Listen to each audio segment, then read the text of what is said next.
अस्सलाम वालेकुम नाज़रीन राजधानी टाइम प्रोग्राम सां गॾु मां आहियां गौहर गांगरो। नाज़रीन, चौधरी शुजात हुसैन साहब चयो आहे त क़ौमी डायलॉग थियणु खपे ऐं जेके बि नाराज़ अॻवान आहिनि उन सां हू ॻाल्हियूं कंदो कि हिन वक़्तु मुल्क जी जेके सूरत हाल आहे उहा क़ौमी डायलॉग खां सवा हल न थींदी। जॾहिं त कुझु ॻाल्हियूं अहिड़ियूं बि थी रहियूं आहिनि त हिन टेंस सूरत हाल में वज़ीर आज़म सां जेको अस्करी क़यादत मुलाक़ात कई आहे या हिन वक़्तु जेको मुल्क जो माशी सूरत हाल आहे इन ते हुकूमत सां मुख़्तलिफ़ धुरियूं राब्ते में आहिनि ऐं जेका सियासी अदम इस्तेकाम आहे उनखे ख़तमु करण जे लाइ कोशिशि कई पई वञे त अदम इस्तेकाम जेको आहे सो ख़तमु कयो वञे। ऐं इहो बि चयो पियो वञे त इमरान ख़ान साहब सां सिविल सोसाइटी जा नुमाइंदा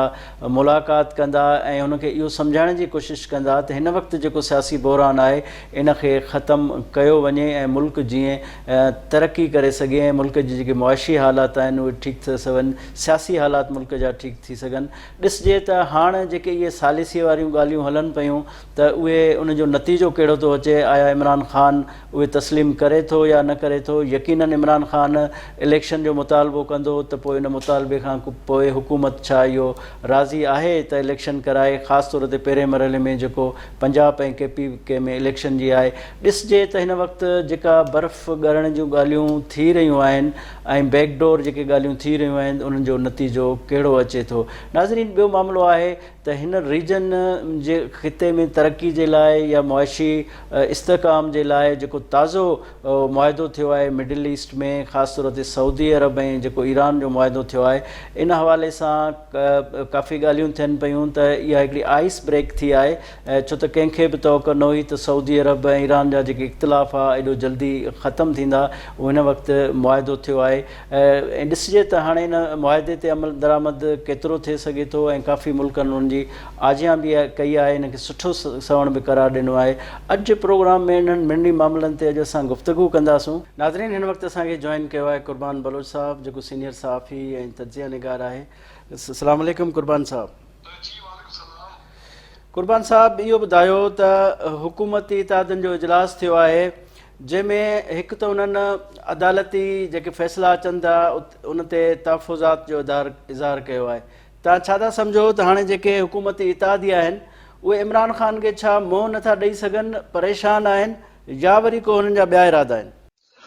गोहर, रुगो हुकूमत इत्तेहादियुनि जो इजलास कोन थियो आहे, इस्टेब्लिशमेंट जे ख़ासि नुमाइंदनि जो बि इजलास थियो आहे हुकूमती नुमाइंदनि सां। उनमें वज़ीर आज़म या ॿिया जेके बि दिफ़ा वारो वज़ीर तव्हां चई सघो था, उहो बि कल इहो इजलास, ॿ इजलास थिया आहिनि। हिकिड़ो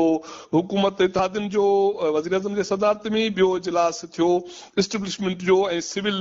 हुक्मराननि जो, ऐं उन्हनि जो ॿिन्हिनि जो जेको महवर हुयो ॻाल्हियुनि जो, उहो इजलास जो जेको मौज़ू हुयो इमरान ख़ान हो त आईंदे लाइ छा कजे। ऐं टी ॻाल्हि तव्हांखे इंफॉर्मेशन ॾियां, उहा इहा आहे त अॼु टियों मरहलो माना इन ॿिन्ही इजलासनि जे रोशनी में उहो टियों माना स्टेप थियणु वञे पियो, उहो वरी इमरान ख़ान सां मुलाक़ात जे हवाले सां आहे। उनमें सिविल सोसाइटी जा माण्हू आहिनि, कुझु सहाफ़ी आहिनि, कुझु ॿिया विचोल वारा माण्हू आहिनि, उहे इमरान ख़ान सां मुलाक़ात करणु वञनि पिया त जीअं मौजूदा जेको बि ही माहौल ठहियो आहे इन खे माहौल खे हल तरफ़ वठी वञिजे, न त छा कुर्बान साहब इहो ॿुधाइजो सख़्तु पैगाम आहे जीअं इमरान ख़ान जी हुकूमत जी तब्दीली वक़्तु इहो सख़्तु पैगाम आयो हो जंहिंजी रोशनी में इमरान ख़ान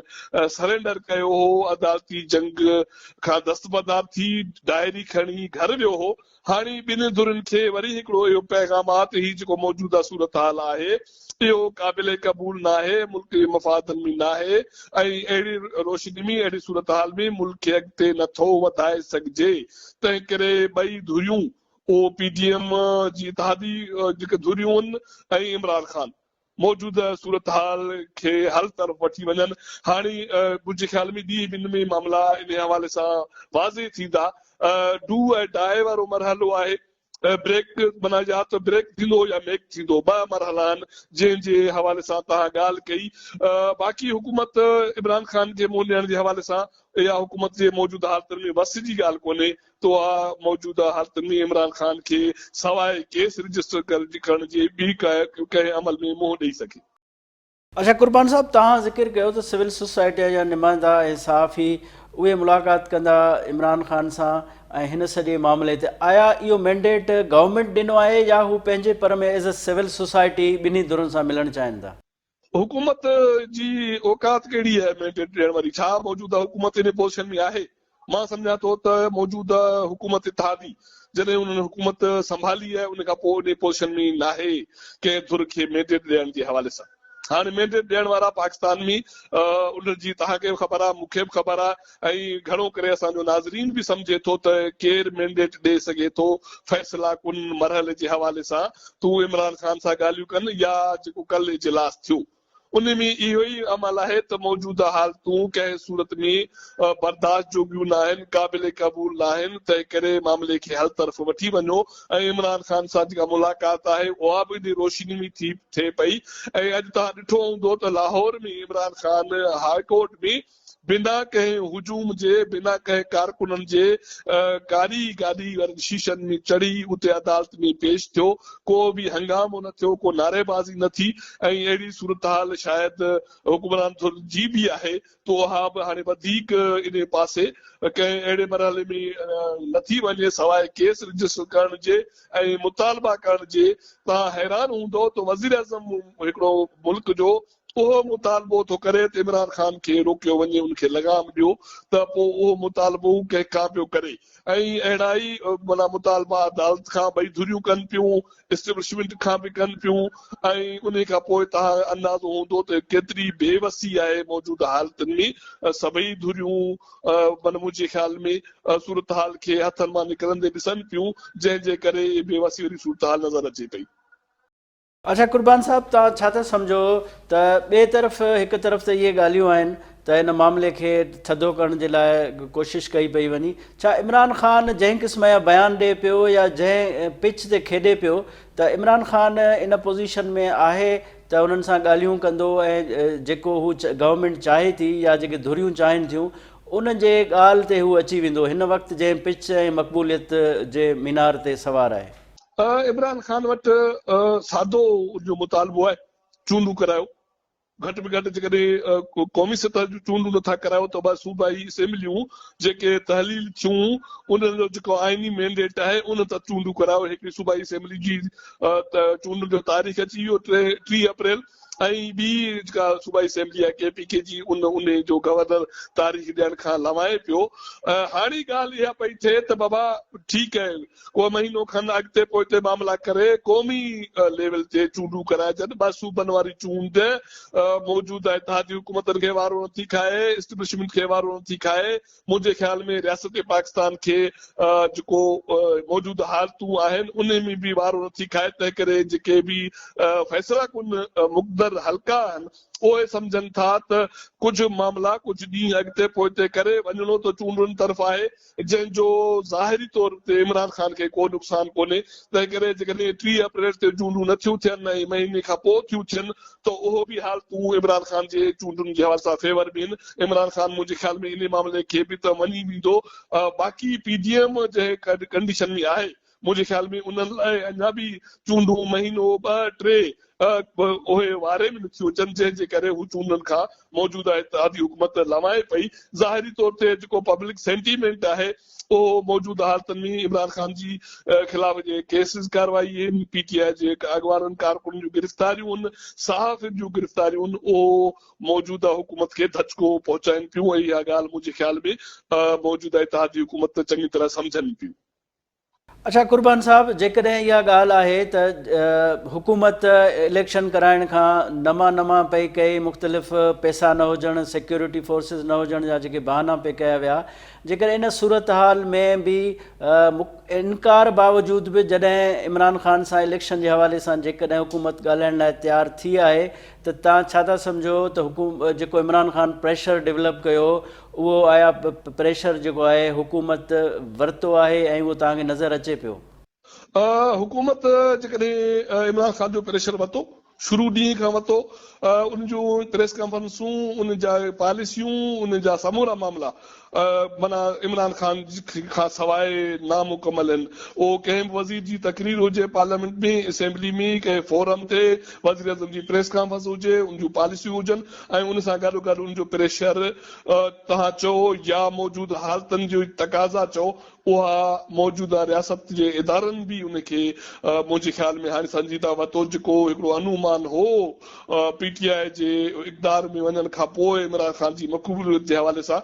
मुंहिंजे ख़्याल में उहो अंदाज़ो काथो कोई ग़लति साबित थियो। ऐं माना कंहिंखे वणे न वणे, इमरान खान सियासी तौर पर ते हींअर भी ताक़तवर सियासी अॻवान तौर एग्ज़िस्ट करे पियो, कारकुन उनजो वोटर एग्ज़िस्ट करे पियो, उन वटि ताक़त मौजूद आहे ऐं उनजी पार्टी माना 11 महीननि में जेका हिकिड़ो मुतवक़ हुई त उहा तोड़ फोड़ जो शिकार थी वेंदी, माण्हू भॼी वेंदा, माण्हू छॾे वेंदा, इहो सभु कुझु न थियण खां पोइ सभिनि अखि खोली आहे त इमरान खान हक़ीक़त आहे। उनखे हाणे कंहिं बि मरहले ते मौजूदा हालतुनि में नज़र अंदाज़ करणु मुमकिन नथो लॻे। कुर्बान साहब, हाणे जॾहिं सालिसी वारी ॻाल्हि चुरपुर कई आहे या इहो चोॿोल आहे त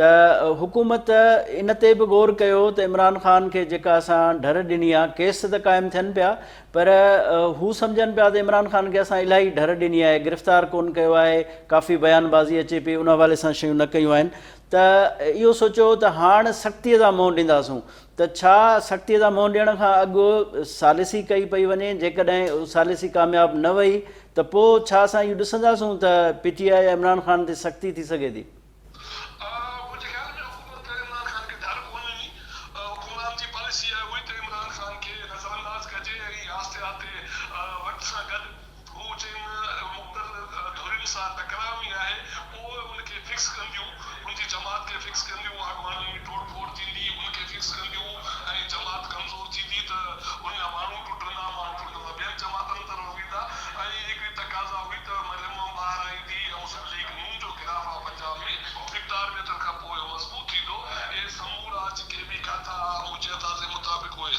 साबित थिया ऐं उन खां पोइ हाणे इमरान खान जी जेका सूरत हाल आहे ऐं उन खां पोइ वरी इहा हुकूमत इहो बि सम्झे पई त इमरान खान जेकॾहिं जेल में वियो, अॻवान जेल में विया, त उनजी मक़बूलियत वधंदी। ऐं इहे इतला आहिनि त हुकूमत जी तब्दीली खां पोइ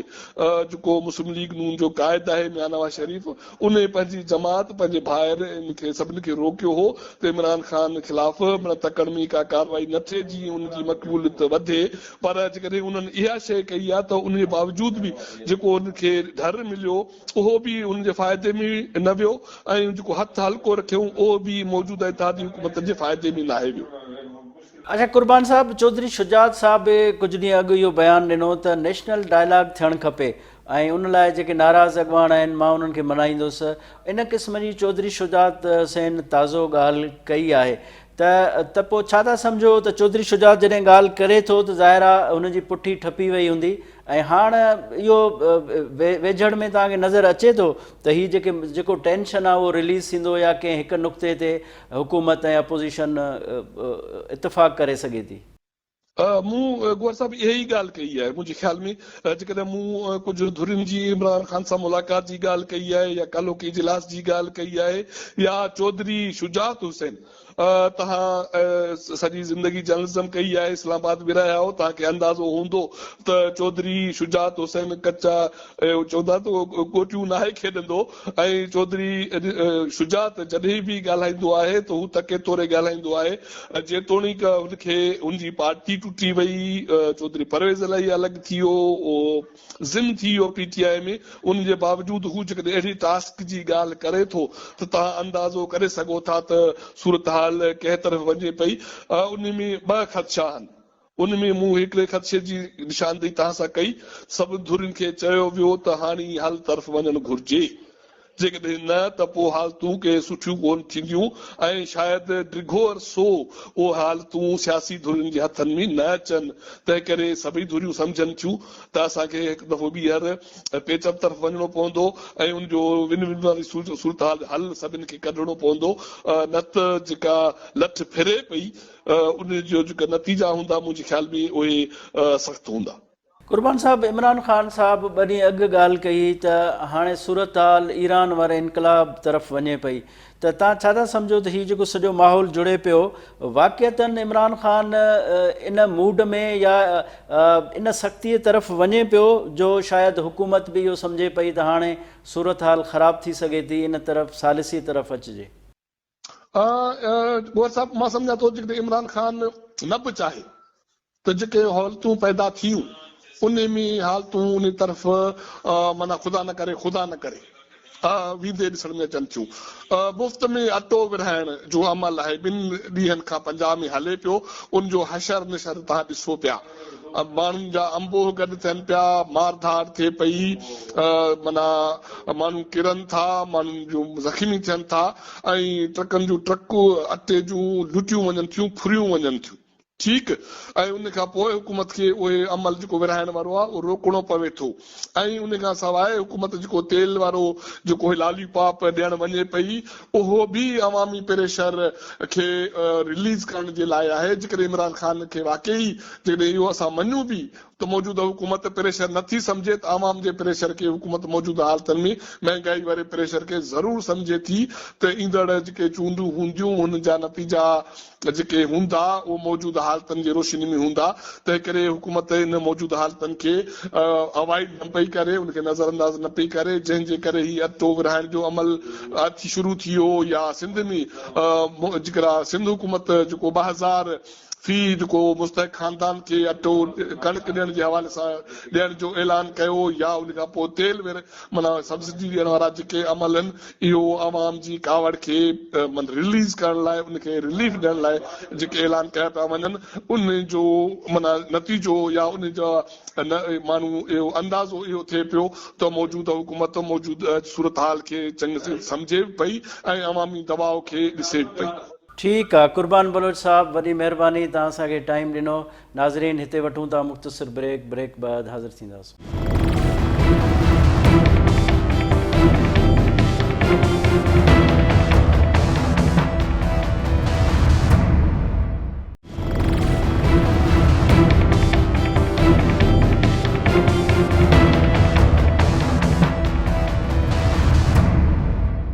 नाज़रीन, वेलकम बैक। नाज़रीन, हिन वक़्तु असांखे जॉइन कयो आहे नवाज़ अली, जेको तजिया निगार आहे ऐं इंटरनेशनल रिलेशंस ऐं स्टडीज़ जो माहिर है। अस्सलाम वालेकुम नवाज़ अली साहब। नवाज़ अली साहब, ये बताएं कि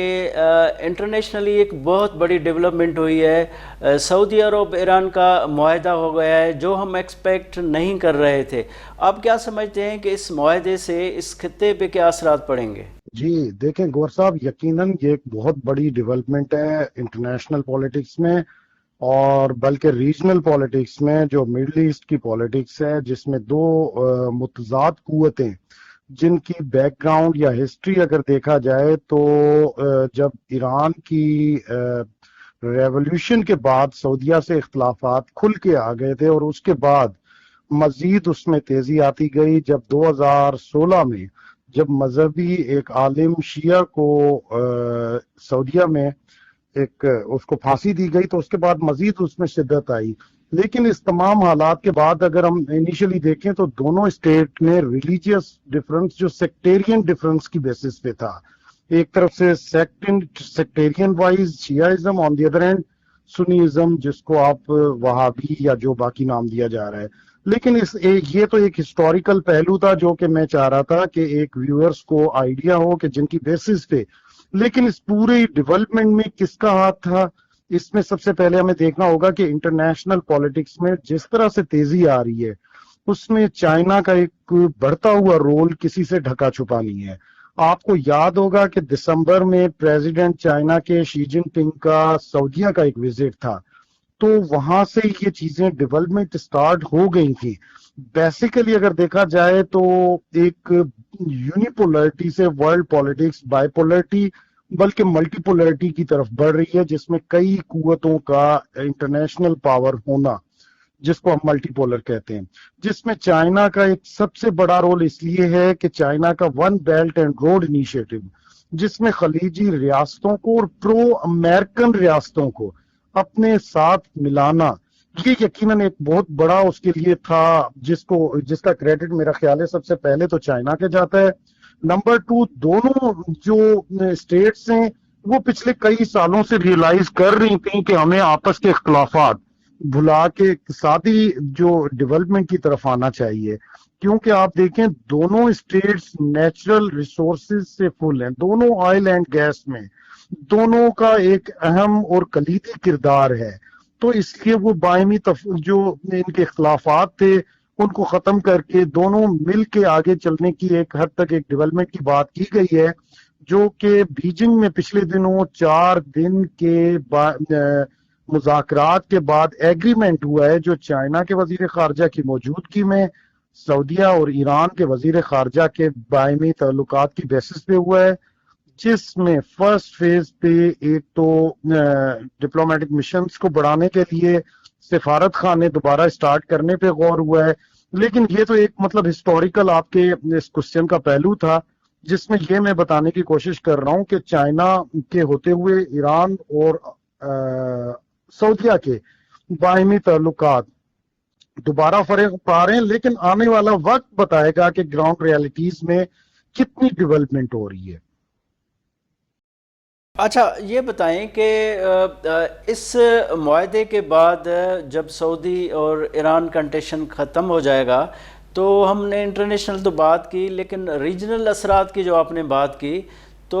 वो उनकी शक्ल क्या बनेगी? यकीनन देखें, जहां तक हमने इंटरनेशनल की बात की, क्योंकि एक हमारे पास लिमिटेड टाइम है, तो उसमें सबसे बड़ा धचका मेरा ख्याल है अमेरिकन को लगा है, क्योंकि उनके लिए एक बहुत बड़ा ये जो है ना, उनके लिए बहुत बड़ा एक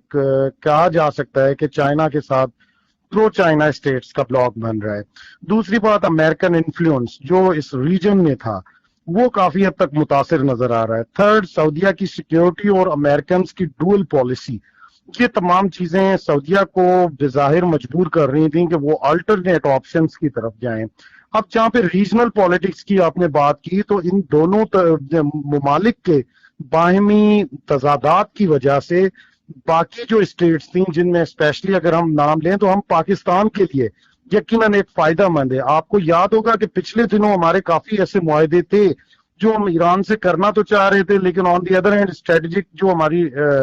रिलेशंस विद सऊदीया की वजह से काफी चीजों को हमें मद्देनजर रखते हुए उससे अवॉइड करना पड़ता था मजबूरन। लेकिन इन हालात में एक तो रीजनल इश्यूज में हम पाकिस्तान को देख रहे हैं, जिसके लिए काफी फायदेमंद है। ऑन दी अदर हैंड जो बाकी ममालिक हैं, जिनमें लेबनान, यमन और जो शाम, जिनमें काफी अरसे से जो ये टसल्स चल रही थी, प्रॉक्सीज चल रही थी, जो कि प्रो सऊदीया और on the other hand pro Iran की बेसिस पे आपस में, जिसमें सऊदीया में रिसेंटली ऑयल एंड गैस पे जो हूती ट्राइब का हमला, यमन के क्राइसिस, लेबनान, सीरिया के क्राइसिस, जिनमें बाकी ममालिक का बढ़ता हुआ असर रसूख, लेकिन बेसिकली वो एक प्रॉक्सी थी ईरान वर्सेस सऊदीया की, उसमें देखा जाए तो आने वाले दिनों में बेज़ाहिर काफी कमी नजर आएगी।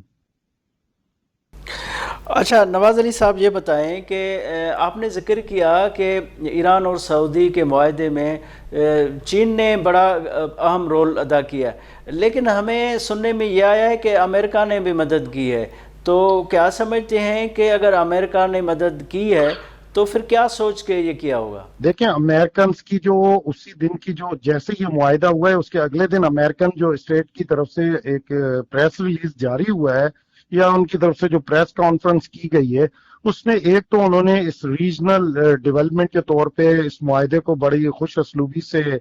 अच्छा इकदाम कहा है, लेकिन उसके साथ साथ अमेरिकन ने ये भी कहा है कि ये इसके साथ वक्त बताएगा कि आगे चल के ये क्या। दूसरी बात ये आती है कि जब आप डिप्लोमेटिक आप स्टेटमेंट दी जाती है तो वहां पे किसी भी स्टेट ने कभी भी किसी पुरअमन हल की मुखालफत नहीं की। ये अलग बात है कि इनडायरेक्टली उसके ऊपर सैंक्शंस लगाना, प्रेशर बिल्डअप करना। देखिए, अमेरिकन के लिए ईरान का सेटल होना ये तो किसी कीमत नजर नहीं आता, क्योंकि ईरान पे जितनी जोहरी इस पे एटमी पाबंदियां, जिसमें एनपीटी नॉन प्रोलिफरेशन ट्रीटी का सहारा लेके ईरान पे IAEA international atomic energy agency के बैनुल अक़वामी एजेंसी के इंस्पेक्शन के नाम पे जबरी पाबंदियां, उनके अलावा यूएन की तरफ से जबरी मुआशी पाबंदियां, जिनमें बीच में ईरान का इतनी बड़ी हद तक क्राइसिस में जाना, یہ تمام وہ عوامل ہیں جو کہ کسی سے ڈھکے چھپے نہیں ہیں. لیکن جب آپ انٹرنیشنل پالیٹکس کو دیکھتے ہیں اس میں اپنا رول پلے کرنے کے لیے آپ تمام جو پرامن جو معاہدے ہوتے ہیں ان کو بظاہر سپورٹنگ کرنے کی نظر سے دیکھا جاتا ہے.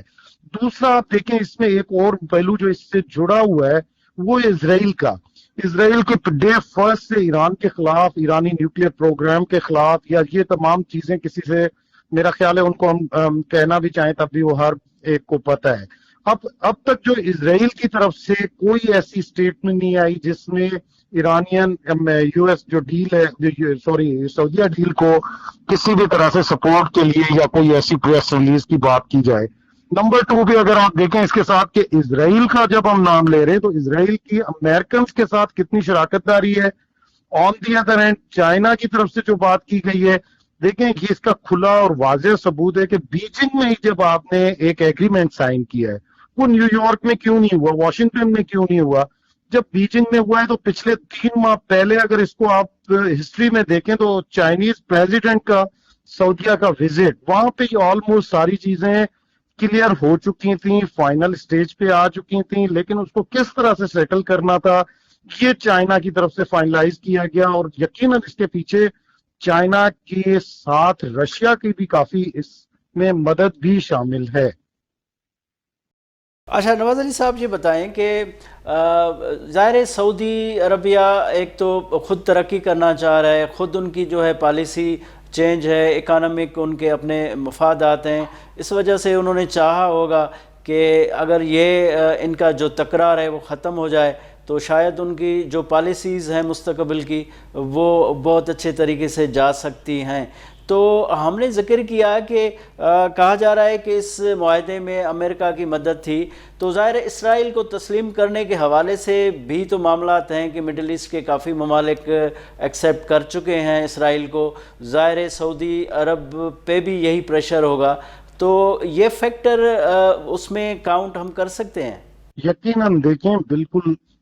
ہم تمام چیزوں کو مد نظر رکھ کے ہی کہہ سکتے ہیں. اسرائیل کی جہاں تک بات ہے تو اسرائیل کا ایک فیکٹر سب سے اہم یو ایس اے کے لیے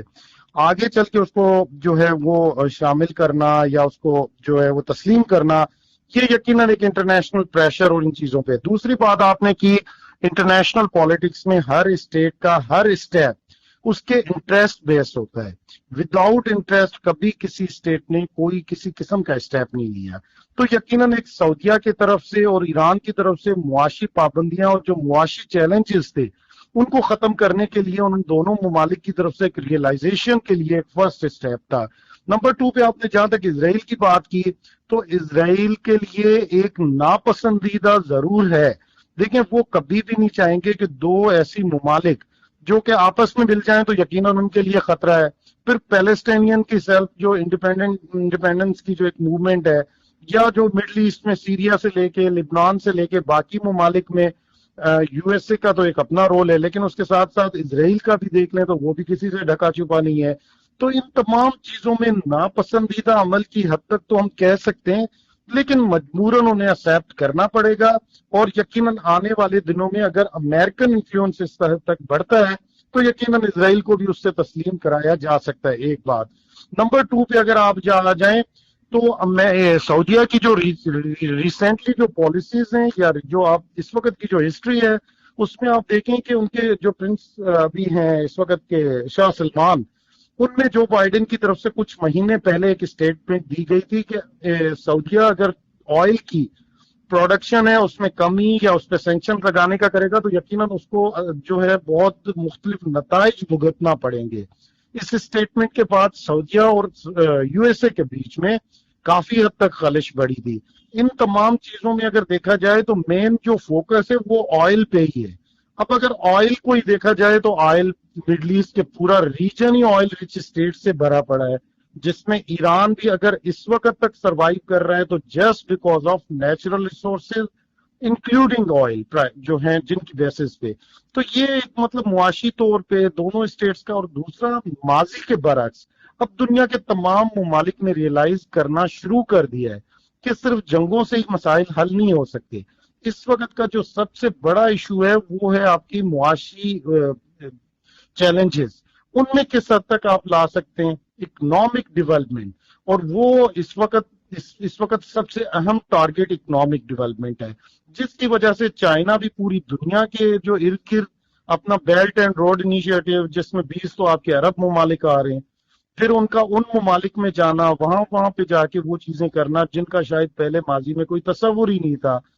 بیک پہ ریسنٹلی چائنیز پریزیڈنٹ کا اس وقت بھی ایک رشیا کا اہم وزٹ تھا. تو یہ تمام چیزیں ایک دوسرے سے انٹر لنکڈ ہیں. مارکیٹ میں آپ اپنے پارٹنرشپ آپ دیکھ رہے ہیں، ان میں آپ وہ جگہیں دیکھ رہے ہیں، دیکھیں جس طرح ماضی میں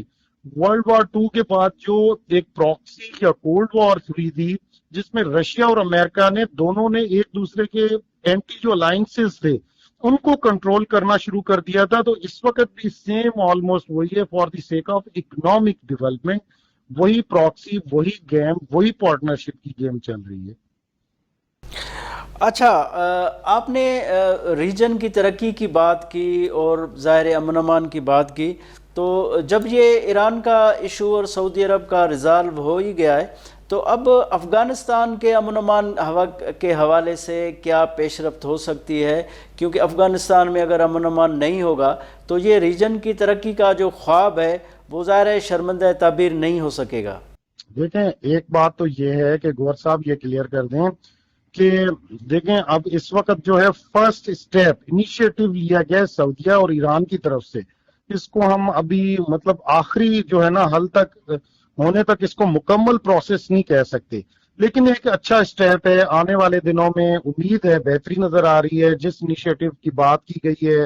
جس پہ ریئلائزیشن کی بات کی گئی ہے، جس کی وجہ سے دونوں اسٹیٹس اور ان کے ساتھ باقی اسٹیٹس نے مل کے اس اقدام کو کمپلیٹ کرانے کی کوشش کی ہے، لیکن آنے والے دنوں میں اس کی مزید کھل کے پکچر کلیئر ہوگی. ایک تو یہ مطلب اس وقت تک ہم اس کو کمپلیٹ پروسیس یا ایک پورے اسٹیپ کو کمپلیٹ ہونا نہیں کہہ سکتے. یہ انیشیٹو ہے، ابھی تو اسٹارٹنگ ہے، لیکن اچھی اسٹارٹنگ ہے. نمبر 1. نمبر 2، آپ نے اس کے ساتھ بات کی کہ جہاں پہ جو ریجنل ڈیولپمنٹ کی بات ہے، یقیناً مڈل ایسٹ میں تو چلیں اس کے پازیٹیو اثرات ہوں گے، کیونکہ مڈل ایسٹ کے تمام ممالک ایران اور سعودیہ کی وجہ سے آپس کے کئی قسم کے اختلافات میں جو تھے ان کے آپس میں ٹسل چل رہی تھی. لیکن ان بیسس پہ یا ان کی بیسس پہ اگر اس میں ایک ڈیولپمنٹ آئی ہے تو یقیناً آنے والے دنوں میں افغانستان پہ بھی اس کے بہتر نتائج آ سکتے ہیں، جس کی ایک سب سے بڑی ریزن یہ کہ افغانستان انٹرنلی ٹرائبل سسٹم میں، جس میں اس کے بارڈر ایران سے بھی ملتے ہیں، جبکہ اندرونی طور پہ اگر طالبان رجیم کو دیکھا جائے تو وہ کسی حد تک ایک سیکٹیرین جو ایفیلیشن کی بیسس پہ کہا جائے تو وہ کسی دوسری اسٹیٹ کے ساتھ کافی حد تک مشابہت رکھتا ہے. باقی اگر جو حزب المجاہدین، ربانی اور جو باقی جتنے ٹرائبز ہیں ان کے لوگوں کو دیکھا جائے تو وہ کسی نہ کسی طرح سے وہ ڈائریکٹلی نہیں تو انڈائریکٹلی وہ ایران کے ساتھ بھی مشابہت رکھتے ہیں. تو یقیناً آنے والے دنوں میں اگر دونوں ممالک کے بیچ میں کوئی ڈیولپمنٹ ہوتی ہے تو اس کے مثبت اثرات افغانستان پہ بھی پڑیں گے. ٹھیک ہے، آپ کا کہنا ہے کہ افغانستان پہ بھی اس معاہدے کے اثرات پڑیں گے اور ریجن میں ترقی ہوگی. نواز علی صاحب، بہت شکریہ، آپ نے ہمیں ٹائم دیا. ناظرین، ہی شو تاں ڈٹھو ایندر راجدھانی ٹائم میں کنहिं نئے موضوع سان گڈ حاضر تھینداسوں. پنहिंजे میزبان گوہر گانگرو کے اجازت ॾींदा. اللہ حافظ.